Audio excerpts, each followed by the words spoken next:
When my parents announced their intention to adopt Sophia, I quickly decided to leave and made room for her. From that moment, Sophia became their legitimate daughter, and I promised myself we'd reunite if destiny permitted. In this narrative, where I'm the neglected member amidst favored siblings, I chose to let things be. Sophia aiming to take my parents? Fine, she can have them. Want to take my brother? Go ahead, steal my first love? She's free to do so. Now everyone was in shock. On the day Sophia's first love got married, I passed away. My spirit lingered in the air and found itself attending their wedding. The reception was held in an extravagant 5-star hotel, beautifully and dreamily decorated. I have to admit, my parents really went all out for her. In a cozy and relaxed setting, I watched as my biological parents and brother each took turns delivering sincere and moving speeches to the newlyweds.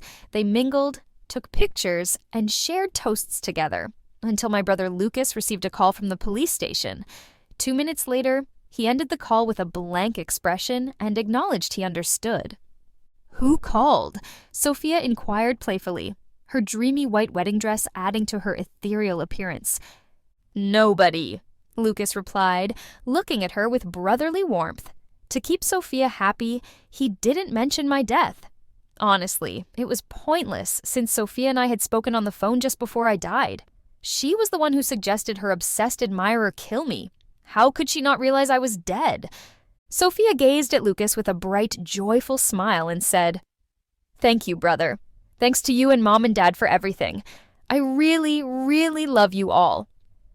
I couldn't help but curse under my breath. Even as a ghost, I found Sophia's constant sweet talk utterly meaningless.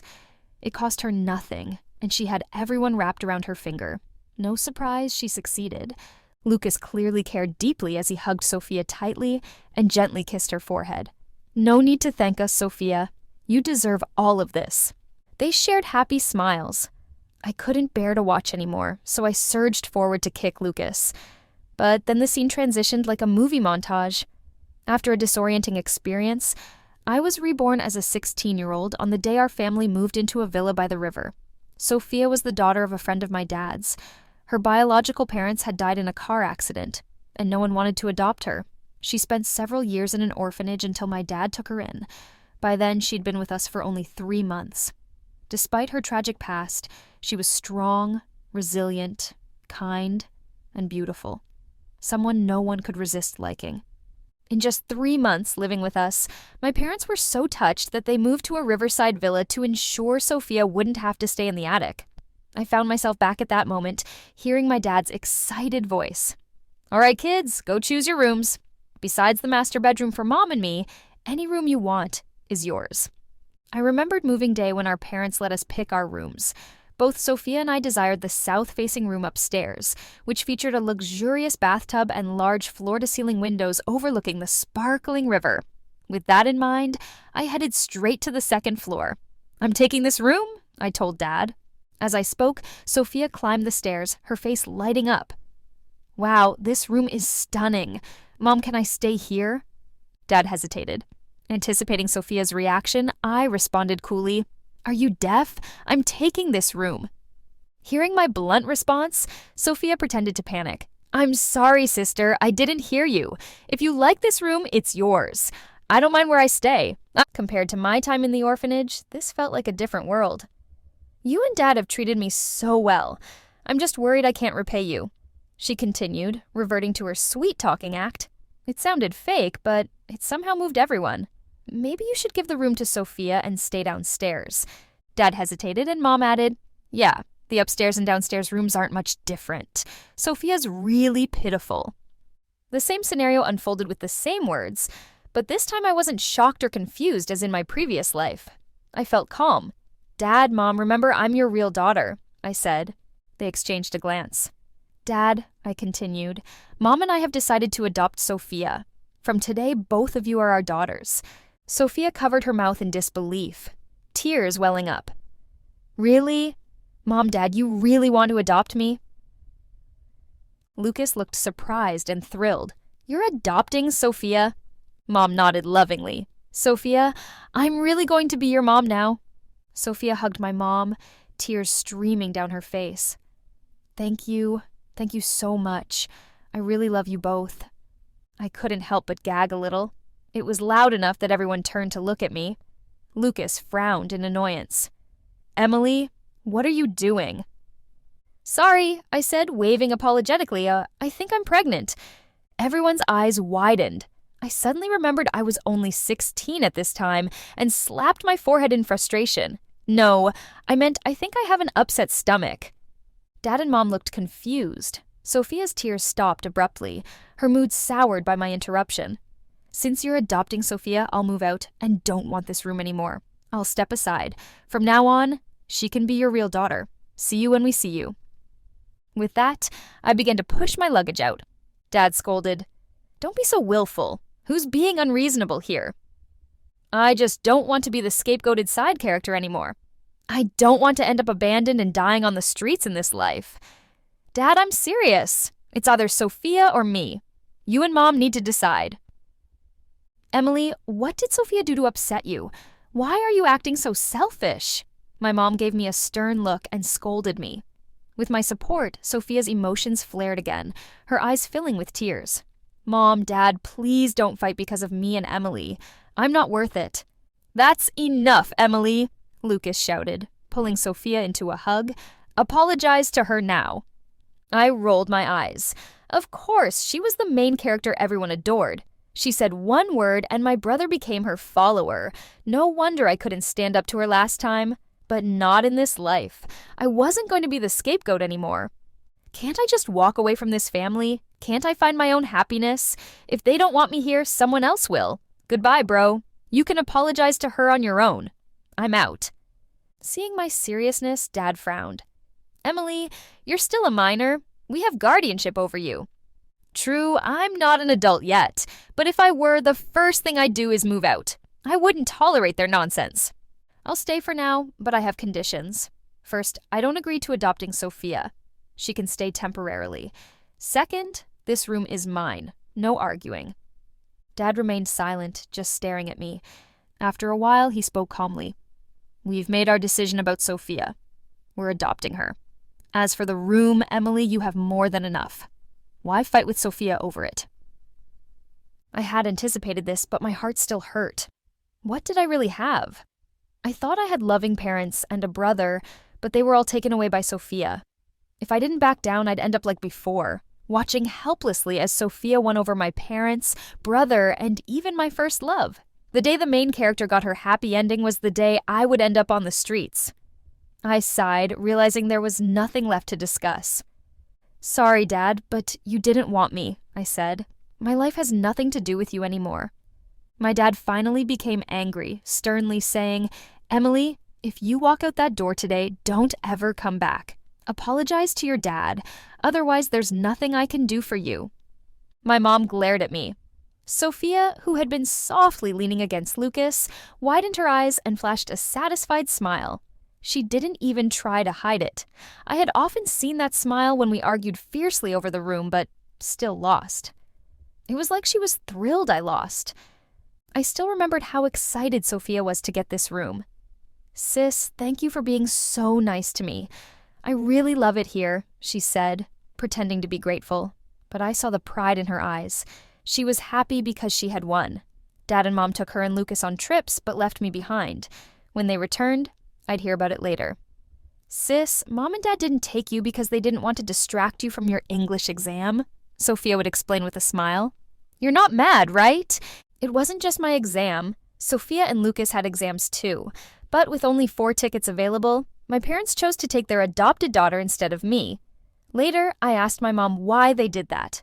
"Emily, you've been to the North Sea before, but Sophia never has. Don't you think she's pitiful?" she replied. "Mom, what does Sophia's situation have to do with me? I wasn't the one who made her an orphan. And Lucas, he's been there too." Mom couldn't answer and just conceded. "Next time we travel, we'll make it up to you." Naively, I believed her, but some parents love their adopted children more than their biological ones, and I was unlucky enough to have that happen. My parents began to neglect me. They'd take Lucas and Sophia to movies, and I only found out when they came home late. They went on family outings, and I'd hear about them weeks later. Sophia was adept at acting sweet because it worked. One day she'd say she wanted an iPad. and the next day, Dad would have one for her. In the morning, she'd mention a bag she liked, and by evening, Mom would gift it to her. To my parents, Sophia was already more important than me. She received a larger allowance, and Lucas became overly protective as a sister. He introduced Sophia to his friends and classmates, bought her favorite bubble tea every time he played basketball, and even took her to her favorite concerts. He once threw out my cat without a word because Sophia didn't like it, saying, "What's so great about that animal? It almost scratched her hand once. Should have gotten rid of it ages ago." In reality, my cat was always well-behaved and wouldn't harm anyone if left alone. I grew to dislike Sophia more, while the rest of the family adored her even more. In my past life, I couldn't understand why, but I realized in the end, it turned out Sophia was the star of this family's favorite story, and I was just an expendable side character. 15 easygoing years later, everything seemed orchestrated for her grand entrance. This time, I wasn't going to back down. At worst, I'd lose everything, but I was curious to see if she could still have her happy ending when things didn't follow the script. There was no way I was apologizing. Never gonna happen. Not in this lifetime. Mom, Dad, take care. 2 weeks later, I moved into one of the most prestigious areas in City A, the mansion. Property prices here soared to a staggering $40,000 per square meter, and I learned what prime real estate truly meant. A woman in an elegant white dress approached me with a warm smile. "Emily!" "Hi, Auntie," I replied, grinning back at her. "Got all your stuff with you?" "Just this much," she said. "Yeah, I brought everything. I don't have much to begin with." "Great. I'll have Simon show you to your room on the 3rd floor." "Thanks, Auntie." Simon was my age, almost finishing middle school, but much taller than me, at least 6 feet. He had striking, refined features and a poised demeanor, embodying the essence of a classic rich kid with an aura of elegance and aloofness. His brother Leo was a bit softer, more gentlemanly. Both were dangerously handsome, the kind that could steal your heart. No wonder wealthy families love marrying celebrities. At least the good looks were guaranteed for the next generation. Mrs. Smith, back in her day, was a knockout. Nobody could match her beauty in that pageant. The elevator arrived on the 3rd floor. I stepped through the doorway. Even though I had anticipated luxury, the room still amazed me. Spacious enough for running, it featured an exquisite crystal chandelier and a refined European-style bed. The entire city skyline was visible through the glass windows. Every cent of its $800 million price tag was justified. I gave Simon a heartfelt smile. "Thank you, young master." He responded with a slight nod, perhaps noticing his own distance, and added, "You're welcome." After Simon departed, I stared out the expansive window. Everything outside was peaceful. Neon lights shimmered in the distance, and homes glowed beautifully. I never thought City A could house such a serene area. The view here surpassed our riverside villa by far. I have to admit, the wealthy lifestyle has its own understated extravagance. These days were filled with exams. I pretended to have a leg injury to secure a week off from my homeroom teacher. Once the exams were over, my middle school chapter would end. At the school entrance, I saw my dad's car. He must be dropping off Sophia for her exams. She had moved to my grade 6 months prior. Such a considerate father. "Hey sis, what a surprise," Sophia greeted cheerfully. My dad gave me a look. His usually kind and loving demeanor turned cold. I sensed he wanted me to acknowledge my mistakes and seek forgiveness for my earlier actions. As I approached, I greeted him, "Hello, Uncle." His expression darkened, eyes blazing with anger. "Emily, what's with the attitude?" I shrugged. "Feels like I shouldn't say hi. Maybe next time I'll just pass by like you're a stranger." My dad glared, clearly disappointed. "Emily, if you don't come home in 3 days, don't bother returning." "All right, Uncle." With that, I walked away without a backward glance. After lunch, I went back to class where Sophia was handing out invitations for her birthday party. The other students grabbed them enviously. "Wow, Sophia, you live in Shengshi South. Isn't that place insanely pricey?" "Beyond pricey. My dad says it's villa territory, with houses costing at least $20 million. "Sophia, your family has a villa there?" She covered her mouth, smiling sweetly. "Yep, it's 2 stories with a river view right across." "Wow, I want to go too. I've never seen a riverside villa." "Me too, count me in." The classroom buzzed with excitement. Soon, Sophia came over with an invitation, looking pleased. "Sis, are you attending my birthday party?" Facing her confident look, I took the invite without hesitation. "Sure thing." Her smile froze as she clung to the invitation, unwilling to let go. I knew Sophia aimed to embarrass me, perhaps to show off a bit. She clearly didn't want me at her party. If I mingled casually with my parents there, my status as a foster daughter would be exposed. She couldn't risk that. I teased her. "Aren't you inviting me?" "Let go already," Sophia forced a smile. "Sis, if you're busy, you really don't have to come." "Who says I'm busy? I'm free as a bird." Her hand remained tightly grasped, looking conflicted. "I'm just concerned that if you attend, it might upset Mom and Dad. They've been happier lately." I responded with a cold smile. "Aren't you overstepping? They're my biological parents." Sophia stared at me intensely, and my fake smile faltered. She stopped pretending. "You probably don't know yet, but Mom and Dad have decided I'm going to Kiddie Academy for high school. Since you chose to leave this family, you should stay away. Why embarrass yourself by returning?" I wasn't shocked by her words. In my past life, Sophia also attended Kiddie High School, a prestigious institution renowned nationwide for its high tuition and excellent faculty. The fees were $30,000 per semester, totaling $60,000 annually. Lucas, a year ahead of us, also attended. Both of them cost over $100,000 each year just for tuition. Why do I mention both? Because I'm not there.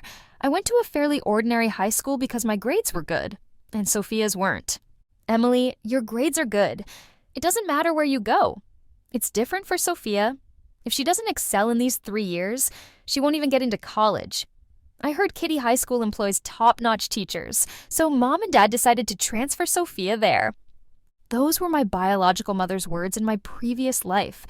My biological parents did this to me. I cried, protested, and even went on a hunger strike, but they remained firm. Eventually, they enrolled Sophia in Kiddie Academy. No one would believe if I told them they sent their adopted daughter to a $1.60K a year high school, while their biological daughter attended a $1K public school. The most unbelievable part? No one in the family thought it was wrong. Listening to Lucas and Sophia discuss their elite school experiences during dinner was torture. Later, I decided to board at school and never return home. End of flashback. I was about to make a cutting remark to Sophia when a familiar voice interrupted. Sophia's eyes showed emotion, and a strange expression crossed her face. The next moment, she stumbled backward as Daniel urgently asked, "Emily, what did you do?" I had to admit that manipulative Sophia had some tricks up her sleeve. She set me up again. With Daniel assisting her, tears filled Sophia's eyes as she wept. "Daniel, I just wanted to invite my sister to my birthday party and help her clear things up with Mom and Dad so she could move back in," she explained. But then she suddenly shoved me to the ground. Daniel gave me a hard stare, his tone full of disdain. "Emily, are you out of your mind? Looking at my former first love, who once was so close to me but now showed such contempt, made me feel cold inside." "Yeah, got any meds?" I replied frostily. He paused briefly before snapping, "I'm warning you, don't mess with Sophia at school. She's not someone to bully." "And which one of your eyes saw me bullying her?" "Both of them, Daniel. It's fine." Sophia tugged on his arm, biting her lip and appearing pitiful. "Emily is probably still upset about me showing your love letter to you. I'm sorry, Emily. I didn't mean to. I just thought if you like Daniel, he should know." Daniel's eyes widened as he realized, his tone becoming even more scornful. "Emily, there's no chance between us. The one I like is Sophia. Stop deluding yourself." Whispers circulated around us. Some faces were pleased with my predicament. "So what's happening?"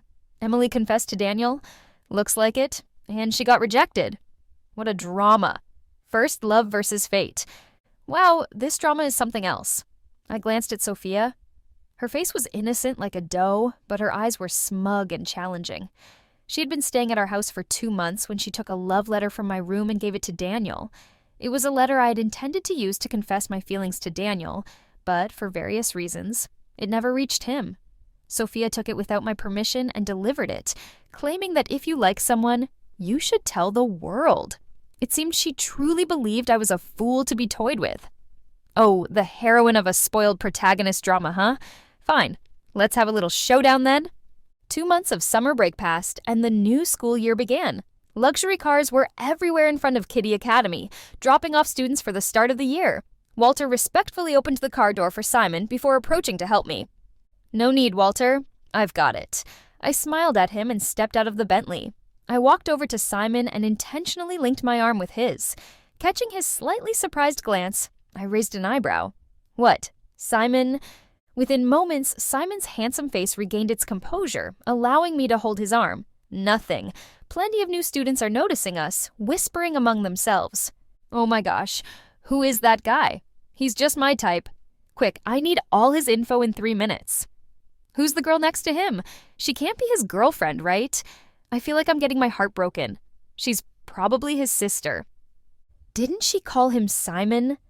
Simon's presence was too noticeable, making him stand out on the first day. Naturally, everyone soon learned about him, and I became quite the topic of conversation. After the first class ended, my desk mate Fiona was practically bursting with curiosity, eager to ask me questions. "Emily, are you and Simon real siblings?" "Nope, I'm adopted," I replied honestly. Her face lit up with excitement. "Wow, you're so lucky to be adopted by the wife of our school board president. Do they need another child? I'd love to be adopted too." I couldn't help but laugh. "All right, I'll ask my mom tonight. If the director's wife doesn't need another kid, can you ask your second brother if he's looking for a girlfriend? I can handle any style, mature, cute, or the girl next door, whatever you like." Fiona's eyes sparkled with enthusiasm. "No problem. And if your second brother isn't into my style, could you ask your older brother? I've had a crush on him for a long, long time, basically from a past life. Please give me a chance to be your sister-in-law." "Girl, aren't you being a bit greedy?" Before I knew it, it was lunchtime. Most of the girls in class seemed to have quickly become acquainted with me, and several asked to have lunch with me. I hadn't realized making friends could be this easy. Even though I hadn't done much, they treated me like some sort of key figure. During lunch, the seats to my left, right, and across from me were all occupied. These girls clearly came from wealthy backgrounds, evident from their watches that likely cost more than a semester's tuition at Kitty Academy. Even Fiona, who was eagerly hoping to be adopted by Mrs. Smith, had a father who was the chairman of a billion-dollar company, and she was his only daughter. At that moment, Miss Fiona was persistently asking me about Leo. A surprising and sudden voice interrupted.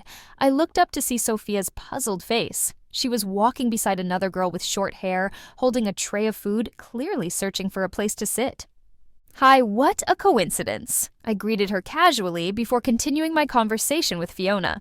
Sophia's expression remained odd. She seemed a bit confused, frowning slightly. "What are you doing here?" That question was somewhat amusing. I had to look up again to respond. "Obviously eating. What else?" Sophia scoffed, sounding dismissive. "Don't tell me you're going to school here too." The sarcasm in her voice was clear, and a few people glanced at her curiously. "Who are you?" Fiona looked annoyed. Sophia straightened up. "Who are you?" "Who I am is none of your business. Don't you have any manners? Can't you see we're talking?" "You," Sophia was about to respond sharply, but was held back by the short-haired girl beside her, who subtly shook her head. "Sorry, Miss Fiona. We didn't mean to disturb you." The short-haired girl seemed genuinely uneasy with Fiona, apologizing sincerely before quickly pulling Sophia away. They sat far off, but Sophia's eyes kept lingering on me, her gaze intense. After school, I was waiting for Simon in the hallway on the second floor. It seemed Sophia had been lying in wait and suddenly dragged me into a stairwell. "Emily, what the hell is going on?" she demanded. I put away my phone, speaking lazily. "What?" She looked at me as if I were insane. "When did you become the director's daughter? What does that have to do with you?" I couldn't be bothered with her, turning to leave, but she pulled me back again. Sophia wore a smirk. "Aren't you curious about what your parents would think if they found out you became the school director's daughter?" "Who cares what they think? I cut ties with your family ages ago." I shrugged nonchalantly. "Learned this trick from you. Other people's parents are always better." Sophia seemed taken aback by my response, a sharp look flashing in her eyes. I didn't stay any longer, waving her off coolly before walking away. As Simon and I exited the school gates, Walter's car was already stationed by the curb. "Miss Emily, your bubble tea," he said. Before letting me inside, Walter handed me a warm bubble tea from the car's cup holder. Earlier that morning, I had casually mentioned how great the new bubble tea shop on the corner was, and he remembered. "Thanks, Walter," I replied sweetly. "You're welcome." A thought struck me, and I turned to ask Simon, "Do you want to try some? It's really good." Simon, suddenly engaged in the conversation, glanced at the bubble tea in my hand with evident hesitation. "No thanks," I insisted. "Just give it a try." But he shook his head firmly. "All right, if you don't want it, no problem." As we approached the next intersection, I slightly rolled down the window, feeling a bit claustrophobic. That's when I noticed Sophia and Lucas waiting at the bus stop. My father, or rather Harry, had been struggling financially over the past 2 years. With the new house and the high tuition fees for the kids, he couldn't afford a chauffeur anymore, forcing Sophia and Lucas to rely on public transportation. When Sophia saw me in the car, her expression changed, her eyes narrowed, and her fists clenched. Lucas looked genuinely shocked, as if he couldn't believe his eyes, and called out, "Emily, what bad luck?" I rolled my eyes and quickly shut the window. As the traffic light turned green, the car sped away. On Wednesdays, the last 2 afternoon periods were reserved for club activities. I was part of the anime club, dragged in by Fiona. I didn't intend to do much, just hang out. The club president, a senior with glasses, announced she would be busy preparing for her college entrance exams this year and needed an assistant for daily tasks. "Anyone want to volunteer?" After a moment of silence, a clear voice spoke from the corner. "I will." I looked over, surprised to see it was Sophia. She always sought roles that put her in the spotlight, giving her a sense of authority. "Okay, it's decided," the president announced on the spot. Once everyone settled, she mentioned that each new school year, Kitty Academy's anime club hosts a cosplay event, and this year was no different. Today's meeting was to decide the event's location. The room quickly filled with suggestions. Some wanted to rent a hotel, others considered a boat. "Why not use my place?" Sophia chimed in again. Ever since her family moved into their new riverside villa, she loved boasting about it. "As usual," I internally scoffed. She was supposed to be the story's pampered protagonist, yet her viewpoint was as shallow as a kiddie pool. She seemed oblivious to the distance between her and the others. The president didn't hesitate to agree with Sophia's proposal. After all, renting a venue would cost money, and if someone offered a free location, why not take it?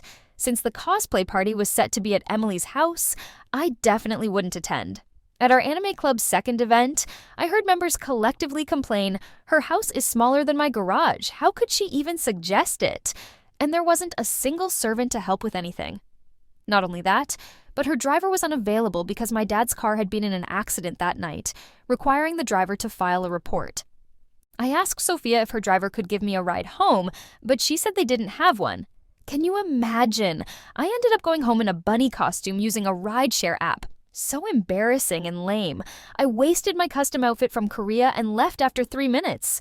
The girls left the bathroom grumbling. I turned on the faucet and saw Sophia emerge from the stall, her face dark with shame and anger. Our eyes met. Her expression grew even more sour. I stayed composed, finished washing my hands, and was about to leave when Emily called out harshly, stopping me. I paused and looked at her coldly. Sophia maintained her stance, showing her disdain. "Even if I mess up, I'm still a million times better than you. I have a mom who loves me, a dad who adores me, and a brother who spoils me. What do you have?" She was upset but directing it at me. "What nerve, and what are you? Those broke parents of yours only have you as their treasure. Everyone has a brother." Lucas couldn't even impress Simon. They'd find his tongue too rough. If you met my big brother Leo, you'd see Lucas isn't even worth the worms in a latrine. Sophia's face contorted with hatred as she glared fiercely at me. I enjoyed seeing her reaction. People should know their place and not force themselves into circles where they don't belong. Our Dante Academy has its own hierarchy, and she should understand her position, right? Sophia was livid and tried to strike me, but I grabbed her wrist. "You should think twice before provoking me." She bit her lip and didn't move. I scoffed with disdain. The backlash was so intense that the president had to announce the anime club would host the cosplay party again. Everyone eagerly agreed, hoping it might be their last chance to make it grand at Dante High School. The club members cheered and brainstormed ideas.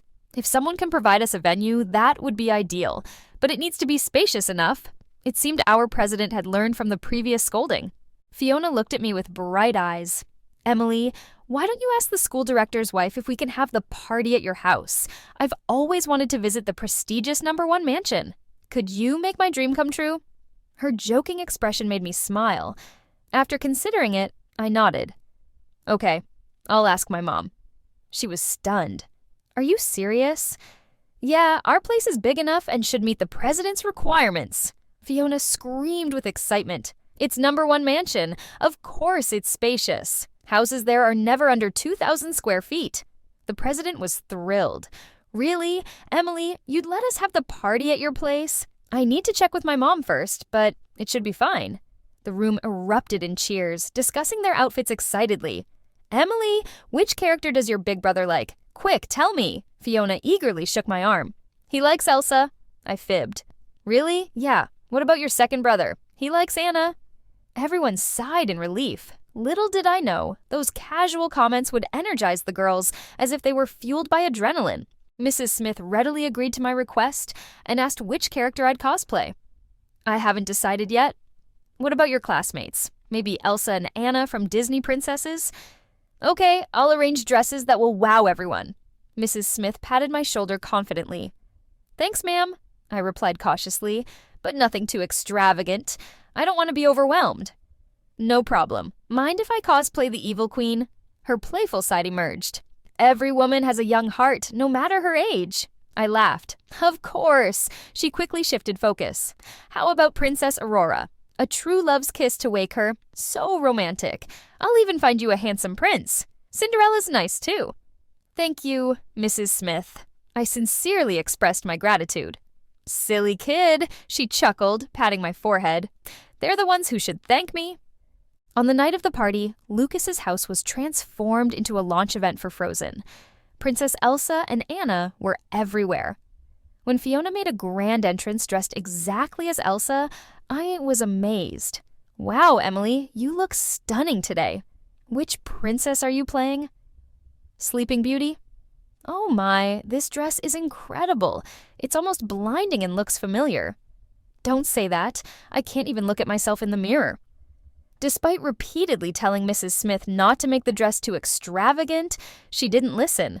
She had bought the dress from an overseas collector just days before, and it had even appeared in a fairy tale movie once. Thanks. You look beautiful too. Is your big brother Leo home today? Fiona never missed a chance to talk about her perfect life. He said he's coming back today and should be here soon. I had a brief chat with Fiona as people continued to greet me, all the girls dressed to impress. For a moment, it felt like I was in a fairy tale. Soon, I spotted Sophia. She was wearing a dark green gown and a simple headband, making it hard to tell which character she was cosplaying. The dress looked plain and cheap, possibly bought online, and was nothing like the elaborate, glamorous outfits around us. Who's she supposed to be? Cinderella? Someone mocked openly. Sophia tried to ignore the stares, walking into the hall with a calm facade. When her eyes met mine, she seemed momentarily dazed, staring at my dress for a full 30 seconds. Jealousy must have taken over, twisting her beautiful features. I watched her reaction calmly. Emily, a clear voice called from the other side. I turned to see a warm and strikingly handsome face. It was Leo, my big brother. I walked over quickly, flashing a bright smile. Princess Aurora? He actually knew who I was cosplaying today? Uh-huh. Well, the night is late. His comment made me laugh. Your princess forgives you? Would you like to dance later? Depends if you show some sincerity. Leo raised his eyebrows slightly, his captivating eyes deep like a pool with a gentle smile on his lips. Good thing I came prepared with a gift. He then produced a dazzling pearl necklace seemingly out of nowhere. I was genuinely surprised. Is that for me? Yep, it wasn't easy to find, Leo said as he placed it around my neck. A cool sensation washed over me, stirring a strange feeling in my heart, but I quickly pushed it aside. Thanks, big brother. Oh, Leo, how's Dad doing? Leo noticed my sudden change of topic and chuckled softly before nodding. He's recovering well, already walking. The doctor said he should fully recover by next month. So you're returning to school soon? End of this month. I learned that Leo was in his senior year. The chairman's accident had kept him abroad for his father's surgery, causing him to miss the start of the school year. Knowing the chairman's okay now, I'm relieved too. Thank you, Emily, for saving our family. Leo suddenly hugged me sincerely, whispering in my ear. I hugged him back. No worries, it's what I should do. Throughout the party, Sophia kept her eyes on me relentlessly. She even followed me when I went up to my room on the 3rd floor. Emily, you've awakened to the plot, haven't you? I looked up, not pleased. What are you talking about? Sophia stared hard, trying to catch any sign from me. Stop denying it, otherwise things wouldn't have turned out this way. She wasn't stupid, I had to admit, but I refused to confess anything. You crazy, she snapped, her gaze filled with suspicion. How do you know Leo and his family? Is that any of your business? Get out, I need to change. She subconsciously scanned the room. Is this your room? Who else's would it be? Sophia clenched her fists, her eyes filled with jealousy and hatred. Understandably so. The size of my room alone could easily overshadow the entire 1st floor of her family's mansion, especially since this was the ultra-luxurious #1 mansion. As the main character in a group's favorite story, she couldn't stand a side character turning the tables and outshining her protagonist role. I could guess without you saying you saved Leo's dad, didn't you? Well played, changing the fate of the wealthiest family in City A. If you hadn't awakened to the plot, what other explanation is there? A minor character not only deviates from the main storyline, but also rebels. Emily, I took something from you before, and I can do it again. Sophia didn't bother concealing her animosity towards me. Her face was dark and fierce, directly challenging me. I glanced at her lazily, chuckling. What's the matter? Already tired of having a perfect dad and mom? I thought you genuinely cared for them. They'd be devastated to hear this. Your true match is Daniel Lucas. The sister Khan is merely a secondary male role in the plot. You're supposed to marry Daniel after he graduates and live happily ever after. Are you really going to abandon the comfortable, easy path and forcefully change the story, unafraid of total chaos? Sophia remained still, her eyes locked onto mine as if she could see right through me. You've truly awakened. Yeah, so? I replied coldly, a side character dreaming of altering the ending. Where there's a will, there's a way. I've changed the plot and everything's fine. I won't let you win. And who do you think you are? Sophia suddenly became flustered and angry. As the main character, the world should center around me. My sarcasm must have been clear, or her expression wouldn't have been so sour. Finish talking? Then leave. I need to make changes. I slipped into a dazzling green ball gown and went downstairs. With soft piano music playing, Leo and I danced together. I soaked up all the attention in the room. Every girl watched me enviously. After the song, Amy approached me with a mix of envy and curiosity. You and Leo make a cute couple. Come on, he's my big brother. Well, not by blood, and the way he looks at you isn't brotherly. I thought you had genuine feelings for him. I wasn't eager to discuss this further. Making a scene wasn't my style, but circumstances forced me. After dancing with Leo, I saw Sophia leave alone. It was time to see if my plan had worked. A few days later, I received a call from my dad, Harry. He demanded I come home that evening. It was the first time he had contacted me in months. At 7, Walter dropped me off at the front door. Miss Emily, do you want me to come up with you? I shook my head. No need, Walter. Just wait here. Sure thing. My dad glanced at Walter's car, his expression conflicted. Under Lucas and Sophia's watchful eyes, I confidently entered the living room. You called me back so urgently. What's going on? My mom approached with a warm, caring smile. It's nothing, Emily. We just missed you and wanted to have dinner together. So, where have you been all this time? Are you okay? After being away for over 3 months? She finally asked. I glanced at the dining table, noting the ample spread, and nodded casually. I'm fine. I won't stay for dinner, though. Got English homework. My mom was surprised by my blunt refusal. Oh, look at you now. So we have to beg you to eat with the family? My dad's words were dripping with sarcasm, his disdain clear. You can say whatever you want, but I really have no time. I'm leaving. "Sit down," Dad suddenly yelled, exploding with pent-up emotions.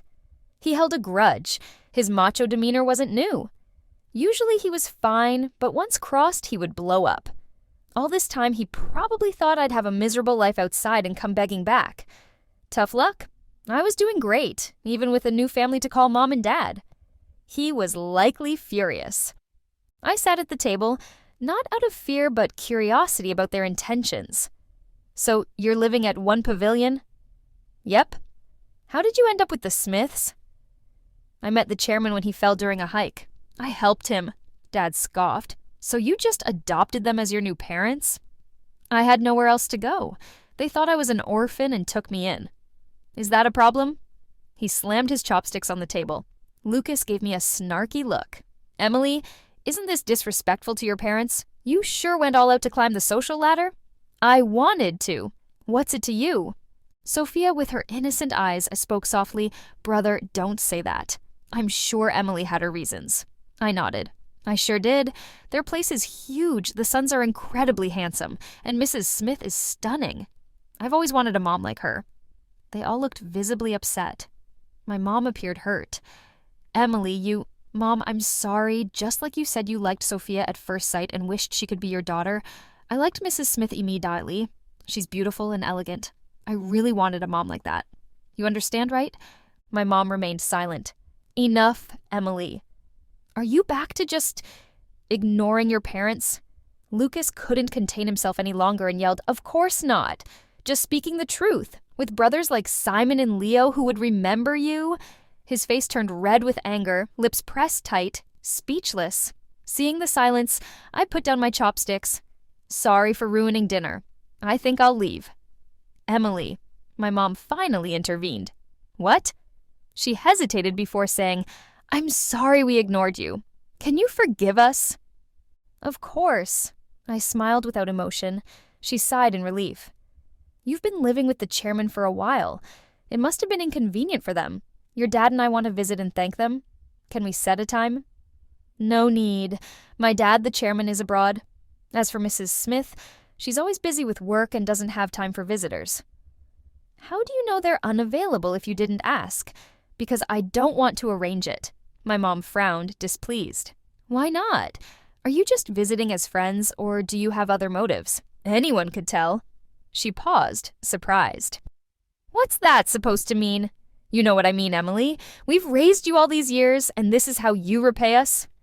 My dad's face turned ice cold as he finally spoke again. I rubbed my forehead and chuckled coldly.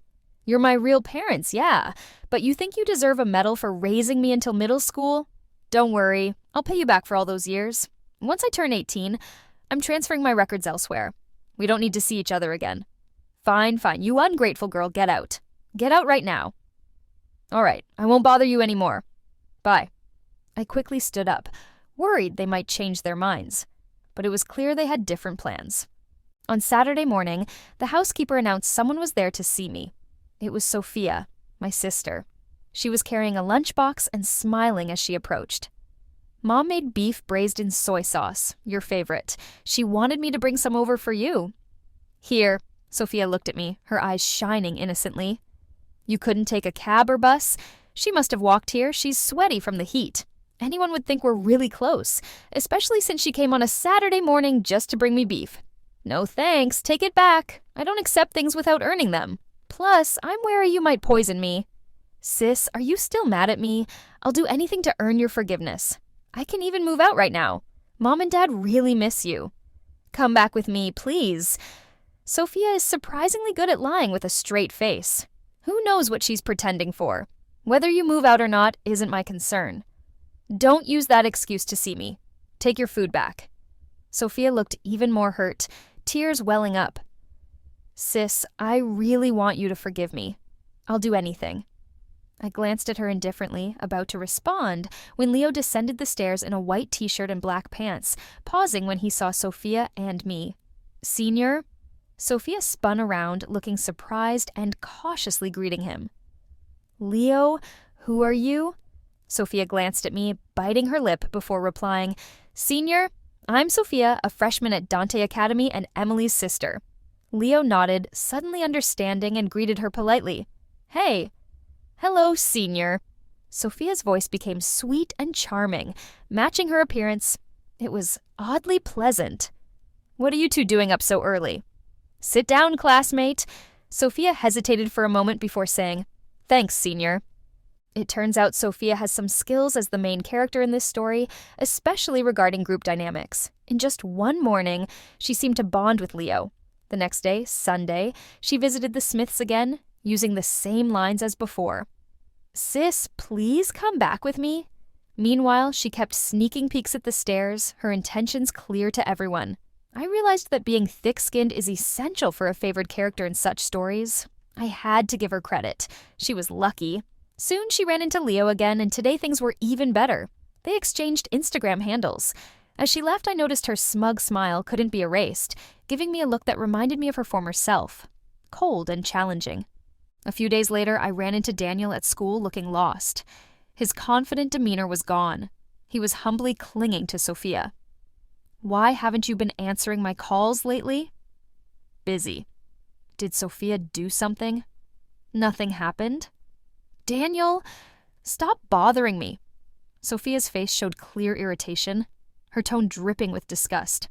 The contrast between her and Daniel, who was now down on his luck, was stark.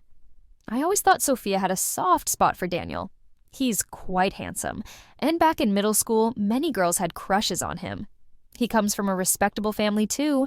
Daniel's parents run a mid-sized factory, earning millions annually. The last time Sophia didn't hesitate to snatch Daniel up once she reached our place. They were inseparable. And after college, they married with everyone's blessings, embodying a picture of happiness. I never expected that I, a side character, could influence Daniel's fate with a single move. Sophia is clearly over him and has her eyes set on Leo. Sure, Daniel's family has money, but it pales compared to the Smiths' old wealth. Even in looks, Daniel can't match up. How attractive is Leo? Let's just say a friend once joked that Leo is so handsome, his hair seems like it has 800 girlfriends. Unfortunately, this isn't a story about a domineering CEO. It's a sweet campus romance. Daniel's character isn't an impossibly handsome, all-powerful rebel. He's a good-looking, warm, gentle guy from a well-off family. If this had played out before, with me hopelessly crushing on Daniel without knowing someone extraordinary like Leo, or living in an elite area like the Smith Mansion, Sophia and Daniel's relationship would undoubtedly thrive as it did last time. Unfortunately, Sophia can't stay idle for long. Watching me, a sidekick, rise and live better than her would be worse than death for her. On Friday night after school, I went shopping with Fiona at the pedestrian mall. Heading home, I was surprised to find Sophia in the Smiths' living room with the butler holding a first aid kit. Leo stood tall and Emily full to the side. I frowned. What's going on? A few people turned around and I saw Sophia with one pant leg rolled up high, blood dripping from her knee. The butler was ready to clean her wound. Sis? Sophia seemed flustered. I was speechless. Was she really never tired of maintaining this same act? What happened? After Leo explained, I finally understood the whole story. Sophia had come to one residence to find me and happened to run into Leo while he was jogging. They saw a little cat caught in the wire netting by the flower bed, and Sophia volunteered to free it. Instead, she ended up cutting herself on some rusty wire, which led to our current situation. Leo had no option but to take her back to treat the injury. The setting felt strangely familiar.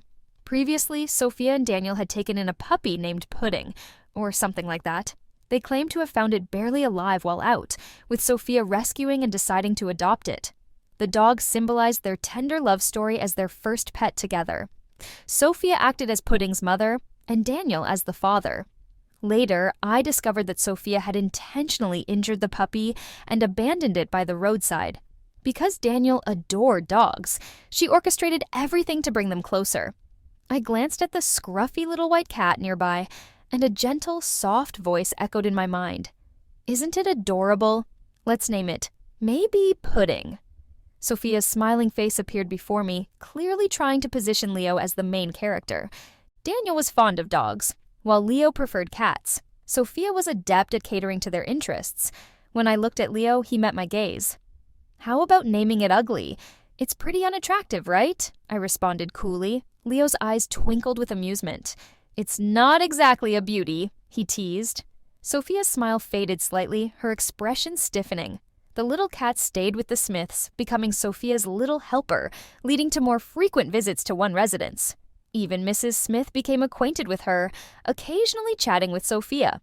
I often heard voices from the garden saying, "Pudding, come here, come to Mommy." It wouldn't be long before Sophia would say, "Pudding, go to Daddy." One evening, I saw Simon boredly playing with the unattractive cat. "Bro, what brand of cat food did you give Pudding last time? She seems to like it." Sophia chimed in with her usual playful tone. Realizing what she said, a shy expression crossed her face. "Sorry, Simon. Can I call you bro like my sister does?" Simon nodded casually. "Sure, whatever," she replied with a bright smile. I paused mid-step, realizing Sophia's ambitions were greater than I had thought. She didn't just want Leo to be the main focus.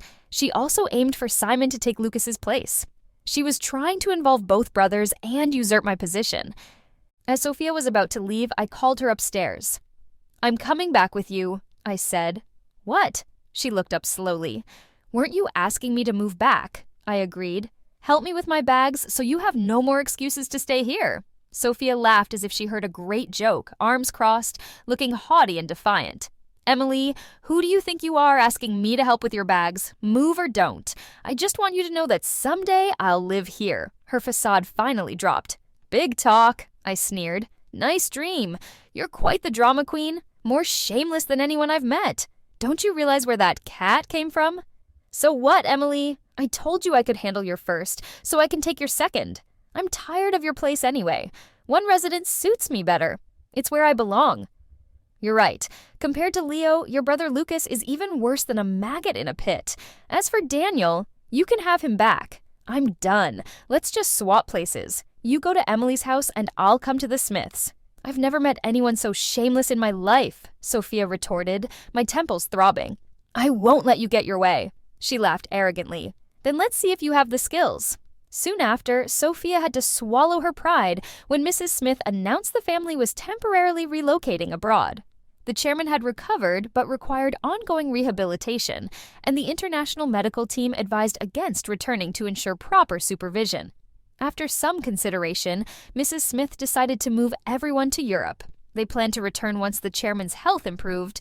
Their business back home was managed, so there were no concerns, and someone could oversee the house. When Sophia heard the news, her face fell as if struck by lightning. She was silent for a moment before responding, "So, your whole family is moving abroad?" "Yes, you'll need to take Pudding back with you," Leo said, handing her the cat food for the unattractive cat. Sophia still looked dazed as she glanced at me. "What about Emily?" "Of course Emily is coming with us," Leo stated matter-of-factly. "Why?" Sophia screamed. Her sharp, hateful glare shifted to me as if I had shattered her heart. Leo looked confused by her fierce demeanor. "What's with the attitude?" Realizing her mistake, Sophia seemed flustered. "I mean, my parents will miss her. She can't just leave with you guys." "That's for her to decide. Emily, do you want to come with us?" "Oh, that reminds me, did Walter mention you used to live in a castle in France?" "Yeah, my grandpa bought it years ago in Lyon, in the south of France." "Why?" Leo looked puzzled. I chuckled, shaking my head. "Just that I've never stayed in a castle, so I have to check it out." Leo seemed relieved, reaching over to ruffle my hair. "Don't worry, you'll love it there in just a day." Sophia clenched her teeth so tightly they almost bled, her fingers digging into her skin. She struggled to stay composed, her face cold as stone. That night, Walter drove me back to Emily's house. Since I'm heading overseas next month, I wanted to sort out what I have at home to see if anything's useful. Sophia was in the car too, holding her cat as if she might strangle it at any moment. Once we arrived, she tossed the cat aside, spun around, and scowled. "Emily, feeling smug, are you?" "Sure, why not? Especially seeing you nearly lose it brings a smile to my face." "Not exactly smug, but yeah, feeling good," Sophia gritted her teeth. "So what if you go abroad? You're still just some side character." "True, this side character is finally stepping away from the main character you think you are. We'll be in separate corners of the world with no need to clash. Congrats on your sweet love story with Daniel. As for me, I think Leo's pretty handsome these days. We're not actually siblings, you know? Sophia had long desired Leo, likely daydreaming about marrying him and moving into that upscale place. What I said was like a knife to the heart. I replied, and her face turned furious. In 2 lifetimes, I finally felt that rush. Sophia, what's all that noise? Voices came from the door. Turns out my folks are home. Emily, you're back? Mom saw me and looked surprised. Just grabbing some stuff.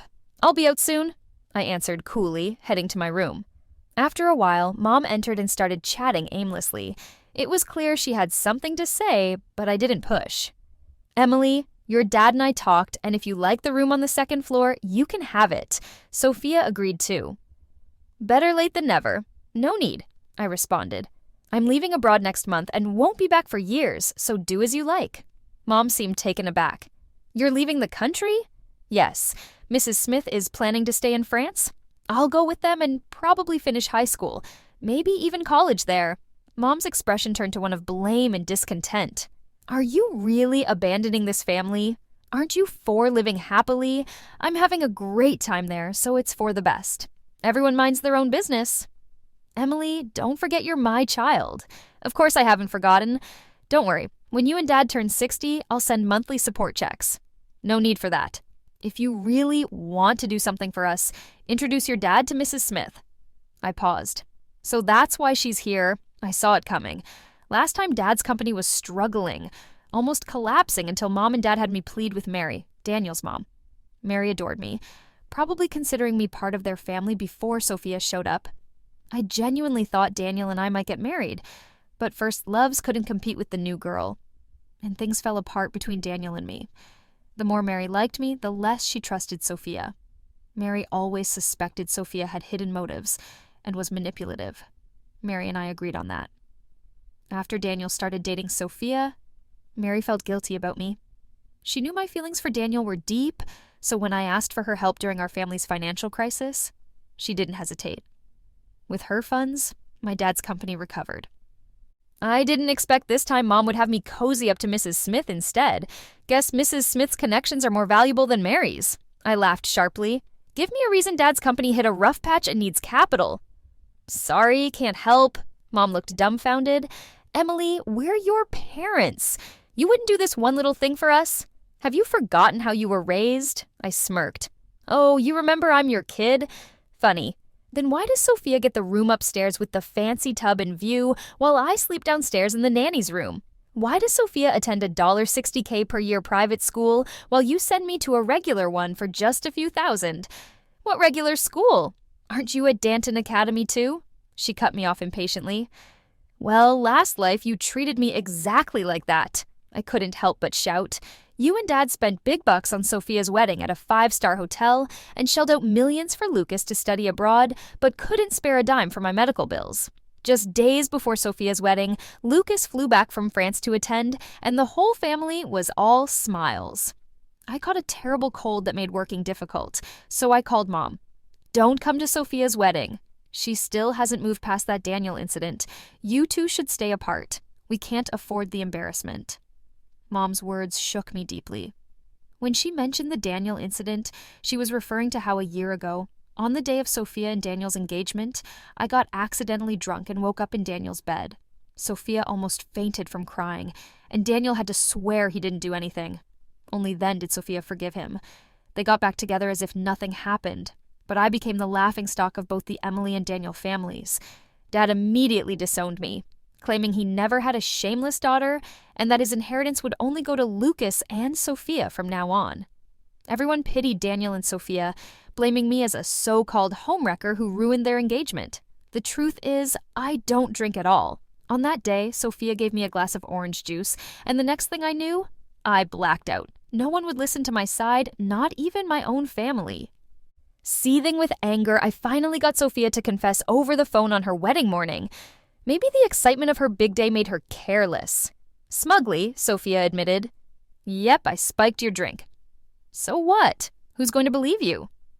Emily, Mary's so into you, and you, the pesky sister, just had to ruin things.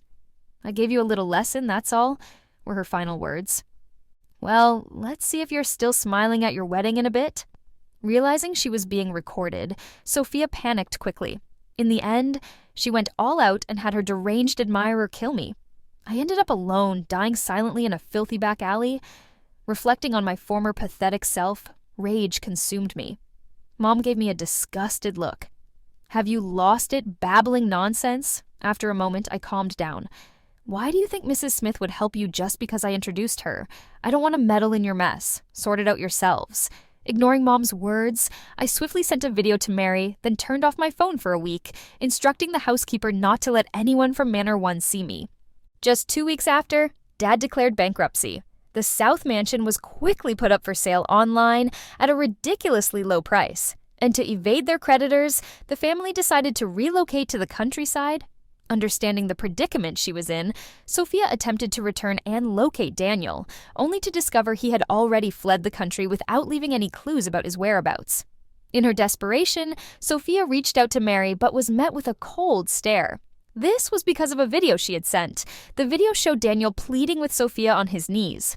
At that time, Sophia was dating Leo and had just broken up with Daniel after promising to be with him.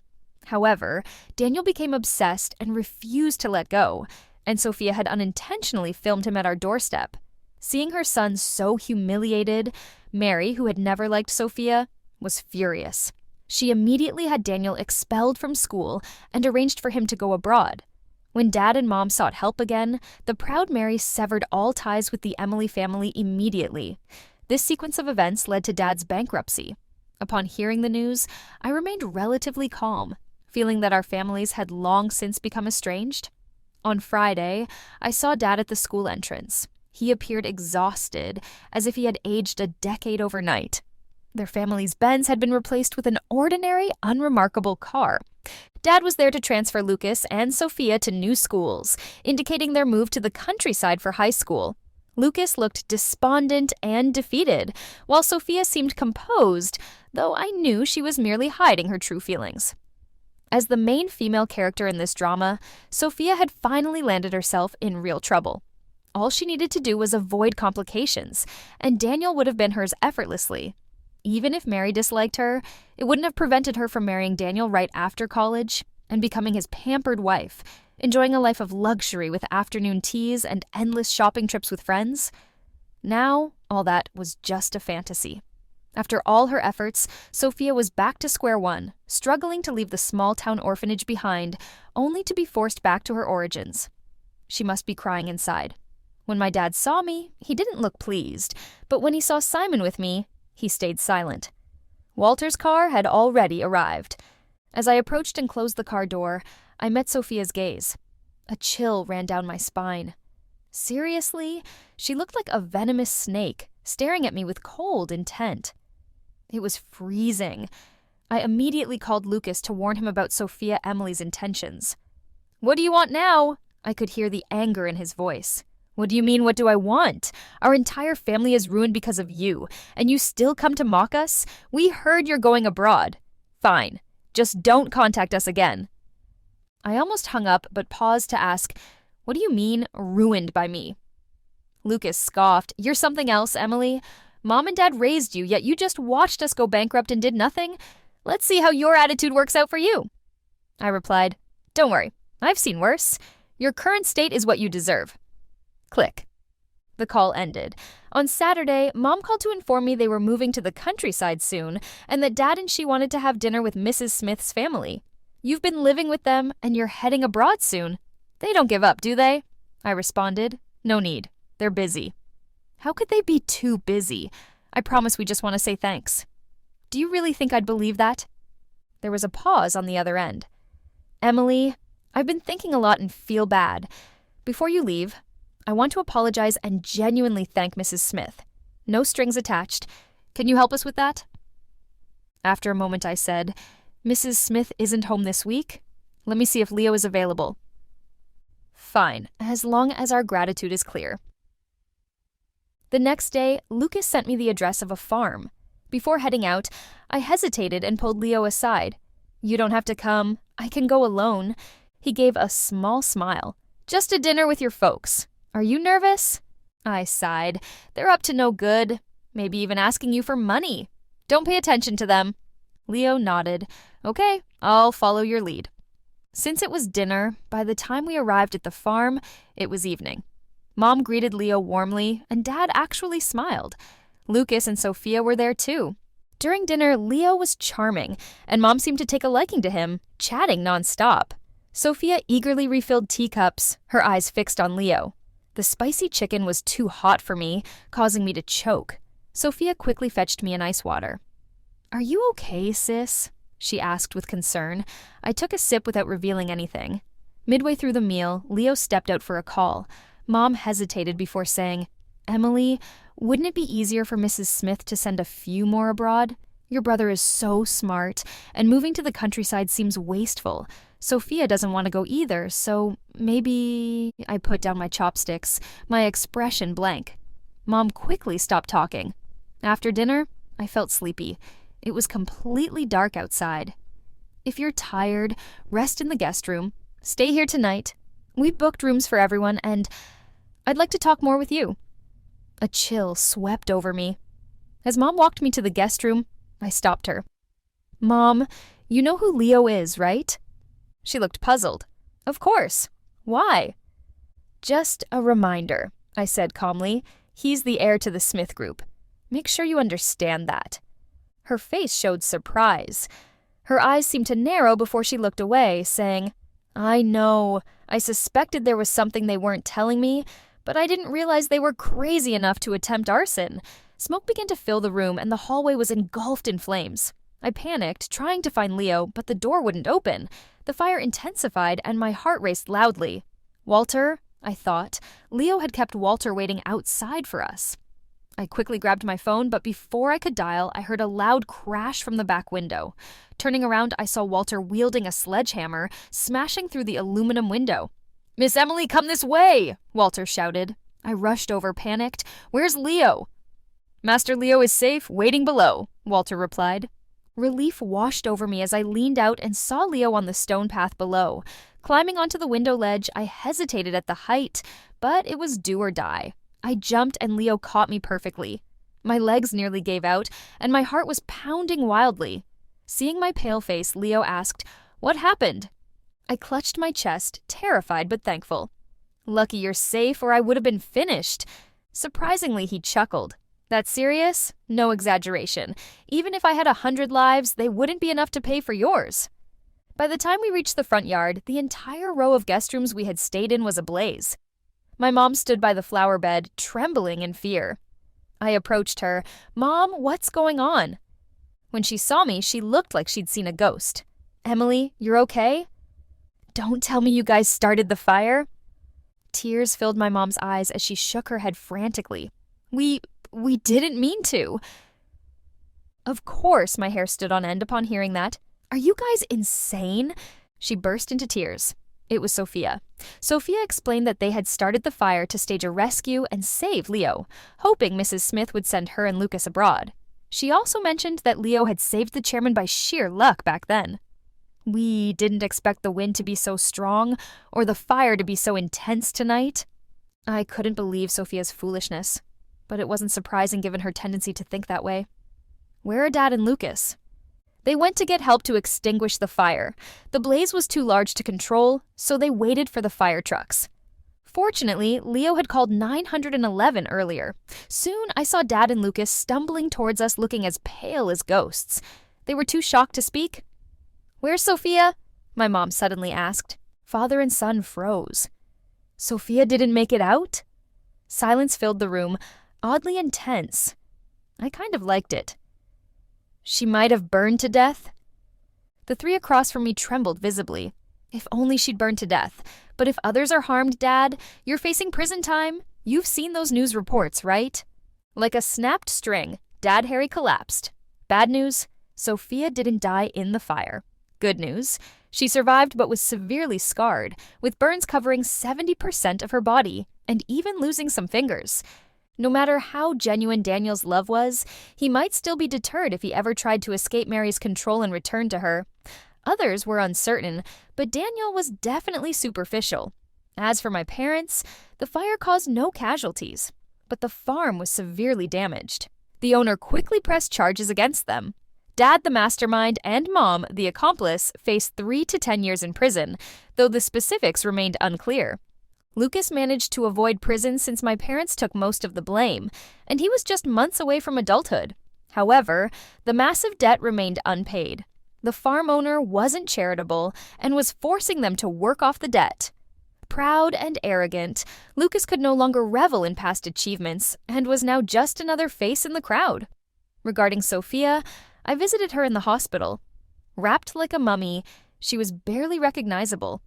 As soon as she saw me, she panicked and made a huge scene. With her face bandaged, I couldn't see her expression, but her angry eyes betrayed her. I shook my head and sighed. I just came to see how you're coping. I won't bother you again. Our feud ends here. I guess you tried to burn me alive that night. Otherwise, my doors and windows wouldn't have been jammed shut. Maybe this is karma for your misdeeds. Try to enjoy the rest of your life. Though that seems unlikely. Each of us won 1 round, so let's call it even and move on. Oops, forgot you're missing some hands. Her anguished cries filled the hospital room. A nurse rushed over to check on her, and I quickly apologized. Sorry, I was just trying to comfort her, but she got too upset. As I left the hospital, Walter's car was waiting outside. They say it's easy to get used to luxury, but hard to return to simplicity. Sophia had been living like a little princess for a while, and it would be difficult for her to adjust. Back at one residence, I began packing my things. Honestly, aside from some clothes and toiletries, there wasn't much to pack. I planned to leave once Mrs. Smith returned and was already searching for places online. I was definitely not going to cover Lucas's debts, not a single cent. Renting a small studio should be manageable. Regarding tuition after this semester, I needed to transfer immediately as I couldn't afford the fees for Dante Academy. A knock on the door interrupted my thoughts. Come in. It was Leo. His eyes immediately noticed the packed bags on my bed, and he frowned slightly. What are you doing? I smiled. Nothing really, just tidying up while I have the time. You're moving out? Pretty much. Why? Leo looked at me seriously. You're not comfortable living here? No, it's not that. It's quite the opposite. It's too comfortable, and I'm afraid I won't be able to handle the difference later. Besides, I really don't have a reason to stay here anymore. Anyway, thanks for everything recently, but all good things must come to an end. It's about time I leave. Leo paused, his expression softening. Where are you planning to move? Not sure yet, still looking. You can stay here as long as you want. It's convenient for school, and you're in the same grade as Simon. I'm probably transferring next semester. His eyes looked puzzled. Why, such a naive rich kid? I was about to explain, but Leo seemed to understand that Dante Academy offers several full scholarships each year.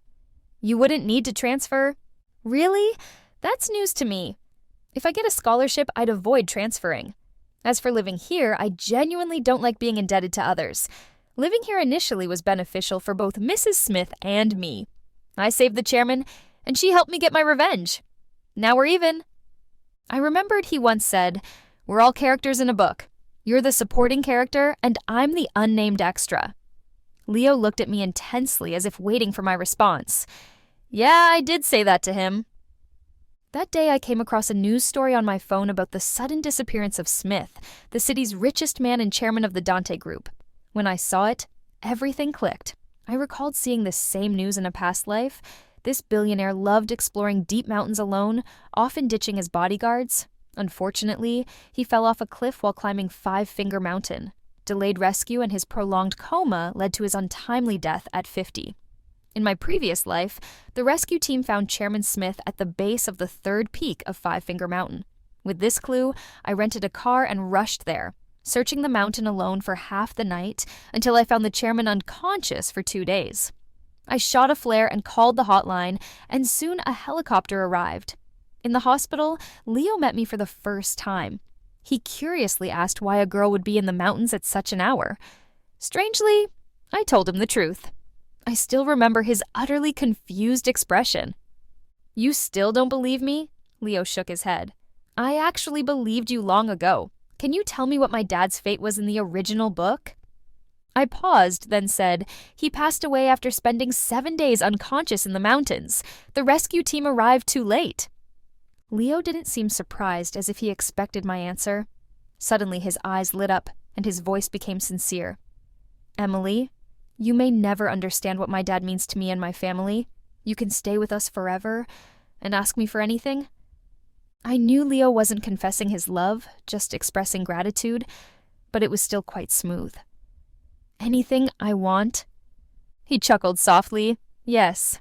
My heart raced. It felt like having a master key. Leo was being overly generous. What if someday I asked him to be my boyfriend? Whatever, it didn't hurt to stay. I was too lazy to act hesitant. Besides, who could resist Leo's gentle tone? So I continued living in mansion number 1 until I graduated high school.